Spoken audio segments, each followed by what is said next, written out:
coisa que eu acho muito interessante lá, quando você trata a fé sem falar sobre placas, você consegue fazer o uso da internet, que aí a gente volta, né, para nosso nicho evangélico. A internet era visto como um pecado. Nossa. Nossa, olha, não sei o quê, o inimigo, nananã, nananã. Ok. Hoje, tendo influenciadoras digitais do nicho evangélico, ou seja, a nossa linguagem, querendo ou não, é falar sobre fé, Sim. sobre Deus ou sobre a nossa crença. Você acredita que também o bom uso das influenciadoras cristãs para esses canais, para essa mídia, nos auxilia na propagação de coisas boas a serem faladas? Com certeza, absoluta. Com certeza.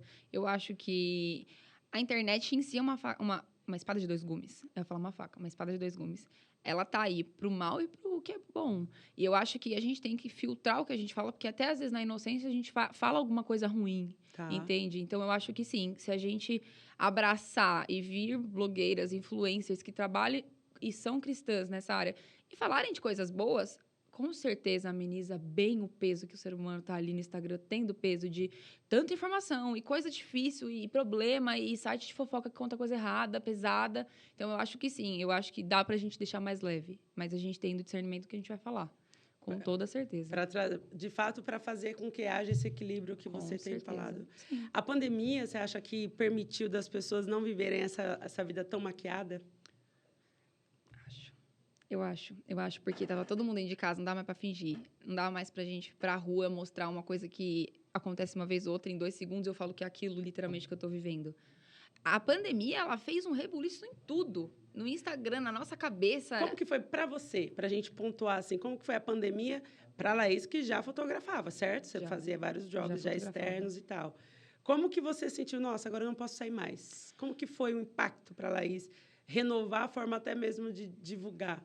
Ô, amor, você não tá entendendo gastos financeiros, porque como eu não podia ir pra rua e eu não tinha uma estrutura em casa belíssima como as blogueiras tinham, não todas, claro, mas que já eram estruturados de ter um quarto lindo, com um espelho lindo, minha mãe e eu, a gente se virou nos 30 para conseguir comprar um espelho legal, pra gente Uau. conseguir montar. A gente trocou cama, a gente trocou papel de parede, a gente comprou espelho, tudo para eu conseguir manter o meu serviço. E assim, depois que isso aconteceu, graças a Deus, eu sei que isso é privilégio, porque infelizmente todo mundo sofreu, mas para nós veio mais trabalho, porque como muitas lojas fecharam e estavam desesperadas, elas mandaram pra gente as roupas. Por favor, divulgue em casa. Vocês são as únicas que trabalham em casa e as pessoas vão comprar online. Então, neste ponto, a gente conseguiu manter e foi até mais do que eu trabalhava antes. Mas você investiu sem saber se ia ter retorno, certo? Na verdade, eu tinha uma noção do retorno, claro que não era estourado, mas eu tinha uma noção do retorno porque as lojas que quando fechou, e eu já trabalhava e já eram minhas parceiras, falaram lá, dá um jeito de filmar em casa. Antes, assim, quando começou tudo fechar. Então eu sabia que elas estariam ali, entendeu? Tá. Que já eram parceiras que sempre estavam comigo.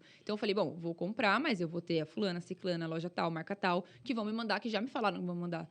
Só que veio muito mais.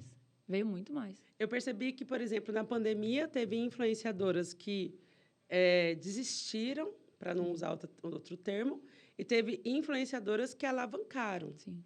Eu, por exemplo, quando eu inicio, logo no começo, ali um pouquinho antes da pandemia, eu acredito que foi um período que facilitou para mim.